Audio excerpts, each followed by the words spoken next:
So ఈ 5 రకాల వ్యక్తులు మద్యపానానికి వ్యసనాలకు చాలామంది బానిస అవుతూ ఉంటారు. సో మనం ప్రధానంగా గమనిస్తే ఎందుకు బానిస అవుతారు, వీటి పైన సైంటిఫిక్ రీజన్స్ ఏమైనా ఉన్నాయా అంటే ఎస్, తప్పకుండా సైంటిఫిక్ బేస్డ్ రీజన్స్ ఉన్నాయి అనేది మనకు సైన్స్ తెలుపుతుంది. మరీ ముఖ్యంగా ఈ 5 రకాల వ్యక్తులు తప్పకుండా ఆల్కహాల్ బానిస అవకాశాలు ఎక్కువగా ఉన్నాయి అనేది మనకు ఉన్న సైన్స్ ఎవిడెన్స్ కానీ, అదేవిధంగా మా 35 years నుంచి మేము చేస్తున్న రీసెర్చ్ వర్క్లో కానీ గమనించిన విషయాలు ఇవి.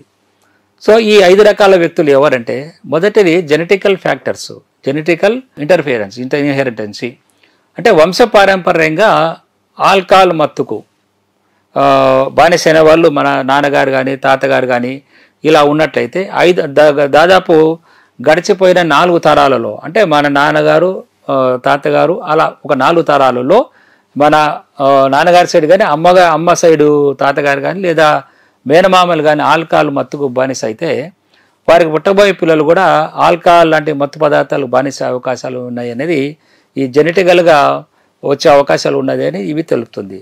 ఇక రెండవది వచ్చేసి ఫ్యూటల్ ఆల్కహాల్ అడిక్షన్ అంటే తల్లి గర్భవతిగా ఉన్నప్పుడు ఆల్కహాల్ తీసుకునే అలవాటు ఉంటే పుట్టబోయే పిల్లలు పెరిగి పెద్దగా అయిన తర్వాత ఎక్కువ శాతం ఆల్కహాల్కు బానిస అయ్యే అవకాశాలు ఎక్కువగా ఉంటాయి అనేది మనకు లేటెస్ట్ రీసెర్చ్ వర్క్ ద్వారా కూడా తెలుస్తుంది.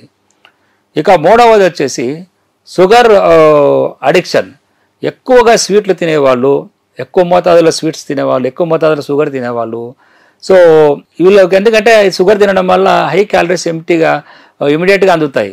సో ఈ ఇమ్మీడియట్ క్యాలరీస్కి అలవాటు పడిన వాళ్ళు ఏమవుతుందంటే, సో తప్పకుండా ఆల్కహాల్ అలవాటు పడినట్లయితే ఎక్కువగా మోతాదులో క్యాలరీస్ కోసం ఆల్కహాల్ నుంచి కూడా అందుబాటులోకి ఇమీడియట్గా వస్తాయి కాబట్టి సో ఆల్కహాల్కు ఎక్కువగా బానిస అవకాశం కూడా ఉంటుంది. ఇక 4వ ఇది పాయింట్ వచ్చేసి ఓవర్ ఈటింగ్ అంటే పిల్లలను మనం గమనిస్తే కొంతమంది పిల్లలు చిన్నతనంలో ఎక్కువ ఫుడ్ తీసుకుంటుంటారు. సో వీళ్ళ మెటబాలిజం ఏమిటంటే ఈ షుగర్ ఎక్కువ తిన్నా ఈ ఎక్కువగా ఫుడ్ తీసుకునే వాళ్ళలో వీళ్ళ మెటబాలిజం అంతా కూడా ఏంటంటే హై క్యాలరీ ఫుడ్కు అలవాటు పడి ఉంటుంది. సో వీళ్ళు పెరిగి పెద్దగా అయిపోయినాక ఏమిటంటే ఆల్కహాల్ లాంటి మత్తు పదార్థాలు అలవాటు చేసుకున్నప్పుడు సో ఇప్పుడు హెవీగా మనం షుగర్ తీసుకున్నా హెవీగా మీల్స్ ఎక్కువ మోతాదులో మీల్స్ తీసుకున్నా కూడా మనకి హై క్యాలరీస్ ఇమీడియట్గా అందుతుంది. మన బాడీ వాళ్ళ శరీరం అంతా కూడా ఆ విధంగా ఆ హై మెటబాలిజానికి అలవాటు పడి ఉంటుంది. సో ఆల్కహాల్ తీసుకోవడం వల్ల ఏమవుతుందంటే ఆల్కహాల్ నుంచి అందే హై క్యాలరీస్ అనేది ఇమీడియట్గా బాడీ అట్లా స్విచ్ అయిపోతుంది, అట్లా అడిక్షన్లోకి వెళ్ళిపోతారు త్వరగా. సో కాబట్టి ఈ 2 రకాల వ్యక్తులు కూడా త్వరగా ఆల్కహాల్కు బానిస అవకాశాలు ఎక్కువగా ఉంటుంది. ఇక 5వది వచ్చేసి ప్రొలాంగ్డ్ ఎక్సెసివ్ డ్రింకింగ్ అంటే ఇంకా ఆల్కహాల్ రోజు తాగుతూ రోజు మోతాదు పెంచుకుంటూ పోతూ ప్రతిరోజు ఏదో కారణాలు చెబుతూ సమస్యలు ఉన్నా లేకపోయినా ఏదో కారణాలు చెప్పడం వల్ల కూడా ఈ రకంగా ఎక్కువగా ఆల్కహాల్కు బానిసే అవకాశాలు ఉంటాయి.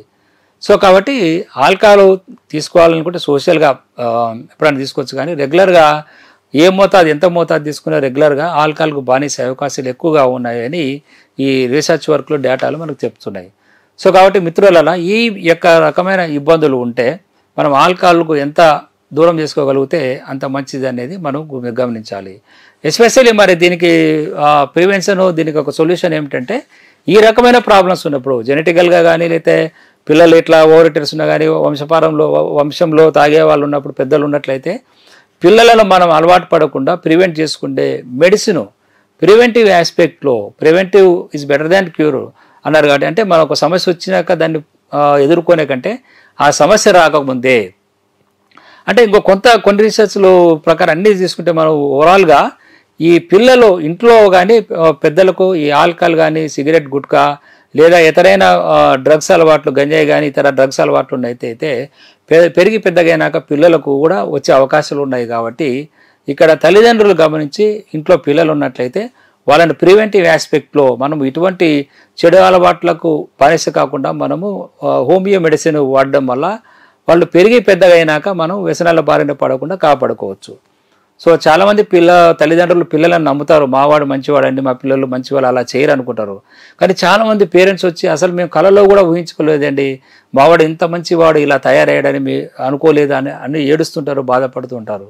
సో కాబట్టి ఇటువంటి సమస్యలు ఏదైనా ఉన్నట్లయితే వ్యసనాలు ఇంట్లో ఉన్నట్లయితే వాటిని మనం ప్రివెంట్ చేసుకునే అవకాశాలు కూడా ఉంటాయి. ప్రివెంటివ్ మెడిసిన్ కూడా మనము అందుబాటులో ఉన్నాయి. కాబట్టి ఈ హోమియో డిఅడిక్షన్ ప్రివెంటివ్ మెడిసిన్ ద్వారా మనము ఈ వ్యసనాలను కాపాడకుండా మన తరతరాలను మనం కాపాడుకోవచ్చు. తద్వారా మనం మంచి చదువుతో పాటు మంచి ఆరోగ్యకరమైన వాతావరణంలో మన పిల్లలు జీవించే విధంగా కూడా మనము వీళ్ళను చేసుకోవచ్చు. సో ఈ వీడియో ద్వారా మీరు గమనించి ఇలాంటి సమస్య ఉన్నట్టయితే డిఅడిక్షన్ ట్రీట్మెంట్, ప్రివెంటివ్ ట్రీట్మెంట్ వాడడం వల్ల మంచి ఫలితాలు ఉంటాయని నా 35 సంవత్సరాల ఎక్స్పీరియన్స్ ద్వారా చెప్తున్నాను. సో ఇదండి, ఈ విధంగా చూసుకుంటే మీరు ఆందోళన పడకుండా మీరు deaddiction treatment and preventive treatment వాడదండి. ఈ వ్యసనాలను ముదరకుండా మనం చేసుకోగలిగితే తప్పకుండా వీటి నుంచి మనం విజయాన్ని సాధించవచ్చు.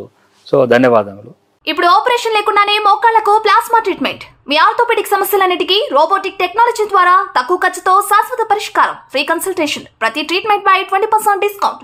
ఈ ఆఫర్ కొద్ది రోజులు మాత్రమే. త్వరపడండి. V9 hospitals 9281465842.